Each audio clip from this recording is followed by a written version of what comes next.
To be live. This is the Michaelangelo Hamilton Show. Today's August 1st. We're here with Tamborine Borrelli, who's running for Congress out there in Washington State.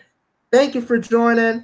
Let me go ahead and check here if I got the audio up and everything, because sometimes Facebook Lives do that. You can't hear. But let's see here. Welcome. Can you hear me? Yes, I can hear you. Good. Let me make sure. Here we good. I can hear you on here. Let's make sure we're broadcasting. Okay, there we are. Let's see now. Let's see if we got audio.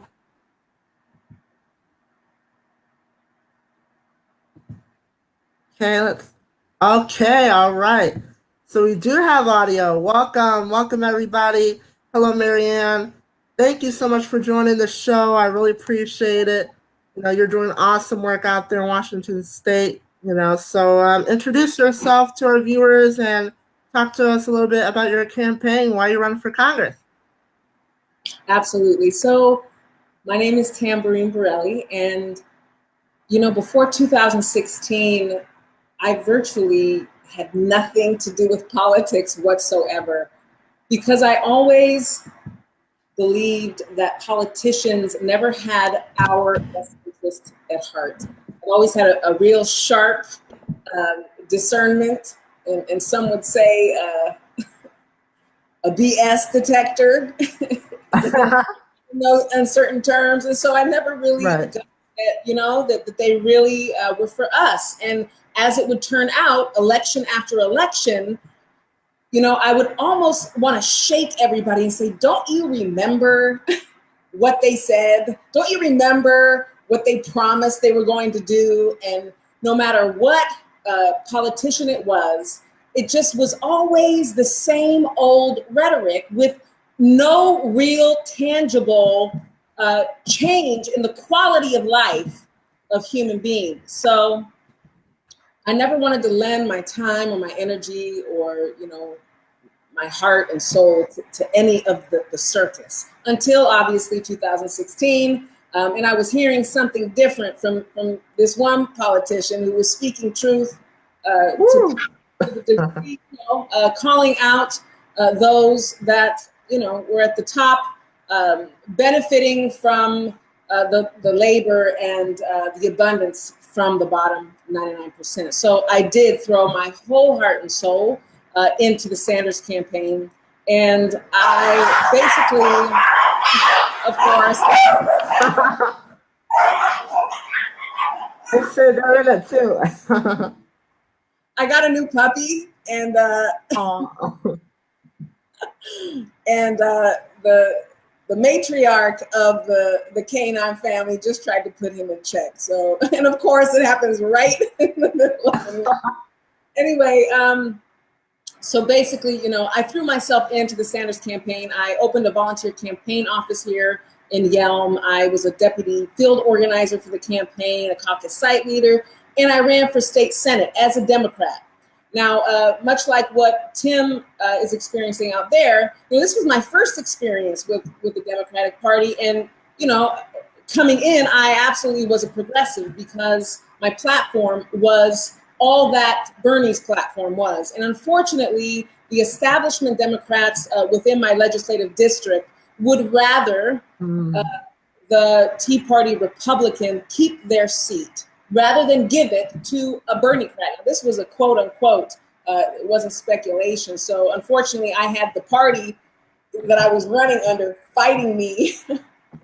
And even with their opposition, a newcomer, and by the way, they pulled out of retirement a 4 or 5 term veteran of the House and the Senate here. So they were well known. They pulled an 84-year-old veteran to run against me. But even with that, we got within 5% within our county here in Thurston County. So, that's kind of the backdrop of where we are leading up to now, and me running against the leader of the DCCC here in Washington, a third time incumbent who is absolutely the epitome of bought and sold corporatist Democrat. So that was a long mouthful, but pretty much can get you up to speed. Well, that's amazing. So, you were inspired by the movement. You decided, I'm going to go in, I'm going to run. The first time I heard of your name was on the Tim Black Show. Talk to us a little bit about that. And, how did you really get started running for office? A little bit. You mean about when I was on Tim's show? Yeah, when you're on Tim Black and all that good stuff. Well, yeah, that actually happened. I was a national delegate for Bernie. And one day I just called on his Freedom Friday and just kind of, got into the mix with that. And we had so much fun. And, the listeners were so responsive. It was a great interaction. And Tim's always been a great supporter. And I love him as a brother. I appreciate what he's doing and continues to do. And so anyway, how, we're at the place now of running for Congress. I'm not alone in that, Okay. all over the country, as you know, there are many, whether they have political experience or not, are standing up in the face of Goliath, because that's what it is that we're dealing with. It is the giant, and we are David. But, we all know how that story ended, right? It was one little stone that's focused directly, can be very effective. And I liken that unto those of us who are running on a populist message that is geared toward the suffering of people here in this country, in the richest country of the world, in the history of the world. That we have half of our population in dire poverty. The message that myself and others like Tim and Ocasio and many others here in Washington and across the board are running on, I think, we'll be pleasantly surprised, I have to say in my heart, at the end of these midterms, because the time really is now. There is no other time. This is it, so it's time for us. Every dog has its day, right, Michaelangelo? Oh, yeah. Those that are at the top, it's been a great run. Even the greatest Broadway shows, have a curtain call. So I'm just going to go ahead and say that it's our time now. It's time for the interests of the people to be represented. Absolutely, and that was beautifully said. Hey, Cindy, thank you for joining on here. Thank you, everybody. Make sure you like and comment and share below as well. So you basically got started. You faced some interaction with the establishment, right? So like the local party, if I'm understanding correctly, would rather see a Republican in office than a Democrat? Well, here's the thing. In 2016, in my legislative district, those that were on the executive board,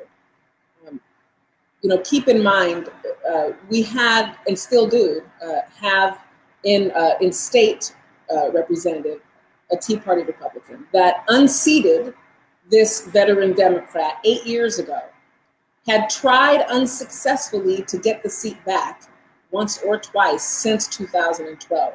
So when the executive board made the decision to pull her out of retirement, they kind of knew that she probably had, no chance of winning. So if you know that, you're inserting that splitter. That's one case where that was a split of the vote, because they didn't want a Bernie-crat to win. So they would rather, because, Michaelangelo, at the top there, those who are corporate interests, they share the same, whether it's Republican or Democrat, they align when it comes to pleasing their donors. So in that respect, yes, they don't care. They don't care whether it's R or a D when those two make legislation, pass legislation that benefits all of them, but not us. So yeah, it's unfortunate, but that's the truth. Wow. So, that's interesting. That's been happening a lot, everywhere, and we got to fight against it and support people who are progressive. So, talk to us a little bit more about your platform. What issues you stand for, what specifically you think needs improving, I guess, in your state, and what can you do maybe in Congress to help out your current constituency? Yeah, well, so the platform that we're running on is quite extensive. There is at least 23, maybe 24 issues. Of course, Medicare for all, single payer, debt-free college and trade school, because not everybody is cut out Yes. to go to college. And the truth is, many that have tens of thousands of debt from a degree that they have, it doesn't convert into a well-paying enough job to justify, and not even just justify, but allow them to even live past that debt. It's like a mortgage. So people are suffering, even those that have the degree, right? And that, along with, and this is an issue here, that we have, and it continues to spread its tentacles, which is gentrification.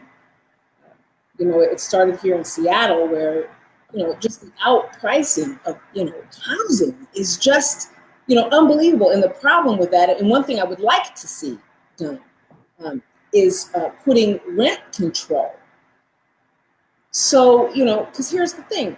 I just heard this the other day speaking to a constituent, they're not a constituent yet, but, their rent went from, I think, $1,100 to $1,500. Now, Wow. it used to be that, back in the day, that your rent should be 25%, your mortgage or your rent, 25% of your income. So in 1 week's time, you could take care of your housing. Now it's shot upwards way past 50%. And an increase like that from $1,100 to $1,500 pushes people over the edge, where already they're having to eat ramen, and much less not have any other type of life. Forget about entertainment or, God forbid, if they get sick because they can't afford their deductibles, much less their premiums, so much for the Unaffordable Care Act. It's just, it's all connected, everything is connected, every issue. There's so many cross-sectional issues here that we're all dealing with. And I encourage you to go on to my site at Tamborine2018.com and check out the platform, Federal Jobs Guarantee. It's quite vast. And, I am running as an independent, so I'm free. I'm not bound by party narratives. There's some aspects to my platform that maybe some on the left would take issue with. But, these are issues that we as Americans, and I'll just say this, that a representative has to think of representing the people and not representing party. It's people over party. And that message is resounding more and more. The Washington State Wire did a poll recently and asked Democrats, asked everybody, are you open to voting for an independent? Democrats, 76% said yes. Wow. 69% of Republicans said yes. And so what that tells us is that, people are more interested in policy that's going to change the quality of their life, and not, forced fed narratives telling us what we should be concerned about, like Russia. 1% of Americans, a Gallup poll said, even care about Russia, right? What's Russia going to do? What is this story of Russia going to do when you can't pay your rent, or you have to choose between life-saving medications or eating. You know what I'm saying? Like, Yeah. let's put perspective here. No, absolutely. You know, I'm tired of that Russia. You know, I think there was a meme about this, but you know, remember Marsha Brady, Marsha, or Jan? It was Jan Brady, and it's like Russia. You know, it's a part of a playbook that has worked so many times, where it's a distraction. You know, that Russia story happened after just the day after of the election in 2016, because I believe they didn't want the focus to be on A, why Hillary lost, and B, all of the shenanigans going on here domestically with our electoral system. I'm on the board of Election Justice USA, and I encourage everyone to go to our site and read the report. There's a 39-page report and a 100-page report from world-renowned statisticians that give an account, an accurate mathematical account of the 2016 primary, and any election that has below a 3% irregularity should be decertified. Now, just off the top of my head, I know there's at least 13 states, maybe 14 states, where the irregularities reached up into the 20 percentile. That should have been a certified election. So, you know, you take gerrymandering, you take the closing of polls, there's at least a half a dozen reasons why we need to look at our domestic issues here. Proprietarily owned machines that count the votes, that you can't go and see how your vote was counted unless you take someone to court. And in Tim's case, we know it doesn't even matter, because they can destroy the ballots and then just say, oh, sorry, that's not going to fly anymore. It can't. Oh, yeah, it's awful. Down here, we're respecting. Oh, I hear a little bit of an echo. Let's see here. You do? Okay, now it stopped. Okay. But yeah, like you were saying, in Tim's case, they destroyed the ballots, right? And the judge gave a summary judgment, gave his campaign a summary judgment, which means that, we were right. They weren't supposed to destroy the ballot. They violated state, federal, and a few more other laws, as felonies. She's still the Board of Elections, and it's like, she does that. I hear there's a lot of shenanigans going on. Not just Tim. They secretly take people's mail, like the vote by mail, like elderly people, they'll take it out of there and then just do it themselves. It's like, I hear a lot of shady stuff going on here in Broward. It's happening all over, I'm sure, too. Well, I'll tell you something. Here, my district, my congressional district, is comprised of 3 different counties. And, unfortunately, even though we're a mail-in state, I'm just going to say, it's disheartening and very uncomfortable, the fact that one of those auditors has openly, this is so inappropriate, has had my opponent's wife on Facebook listed as a co-sponsor for one of their fundraisers. That's one.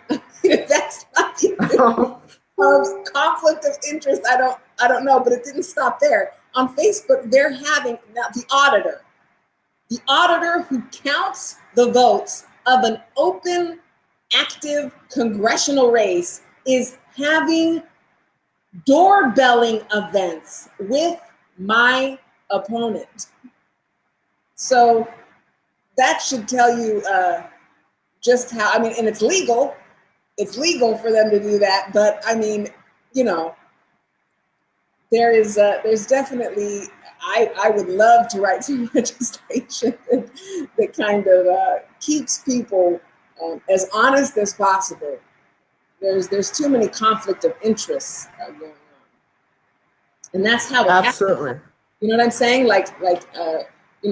I'm sure if you were to follow the trail between the lady who who agreed or signed off on destroying Tim's ballots, I'm sure she's more than cozy with those who would benefit from not challenging that election. And that's where it starts. Absolutely. Hey, Tamiki, how's it going? She's wondering where you're running. Talk to us a little bit, I guess, about your district. You're running in Washington State, correct? Yes, Washington State, Congressional District 10. It actually was penned, it was cut out for the incumbent in 2012.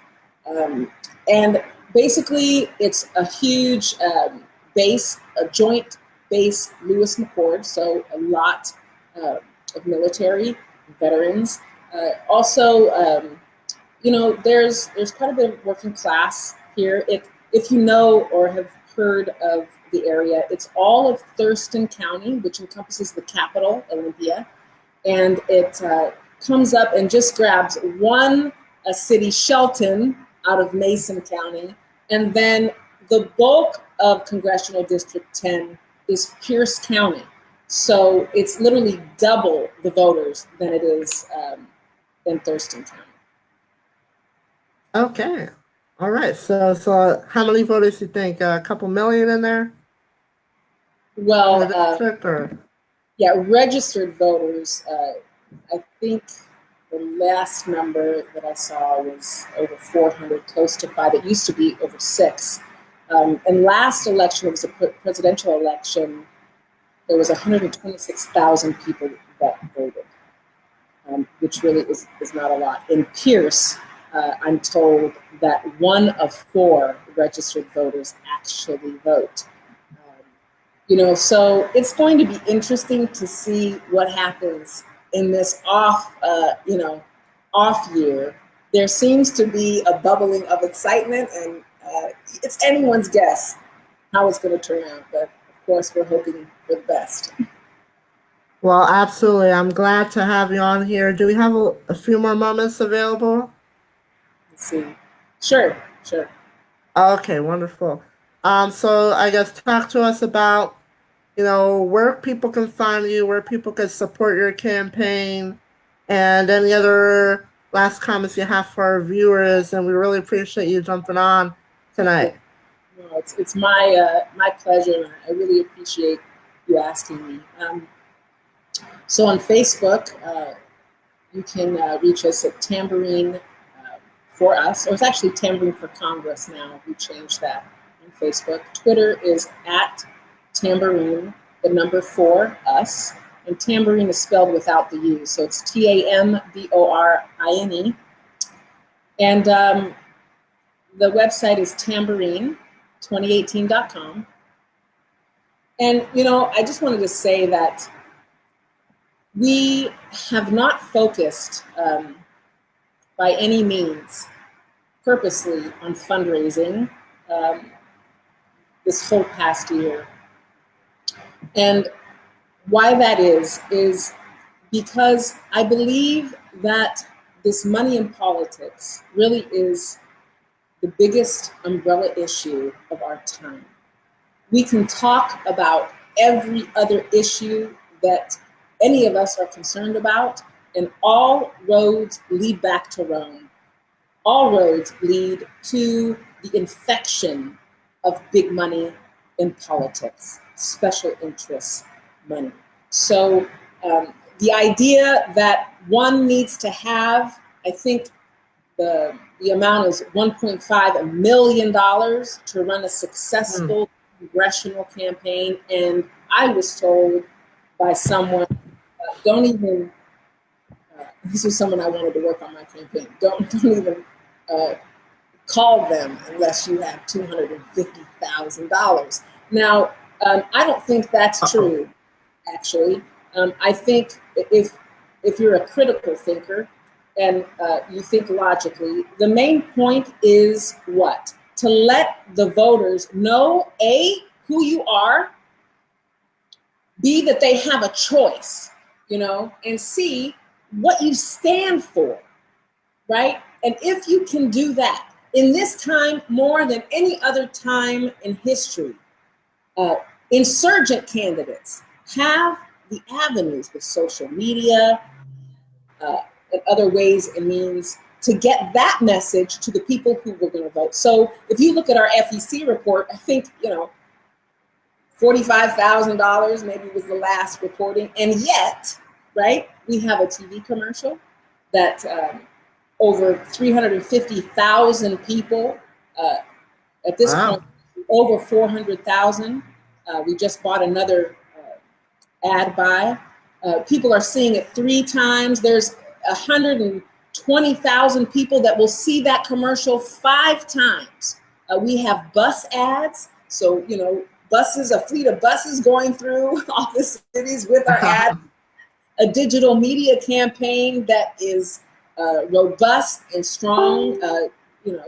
Tens and thousands of people. I think in upwards now 80,000 people have seen our ads on Facebook. So, what I'm trying to get at is it's a myth that is designed to thwart any inspiration for an everyday person like myself to stand up and say, hey, I want to stand up for the people's interests. And it doesn't matter that I don't have $1.5 million or even $250,000. I'm going to do it because the people are wanting and needing it.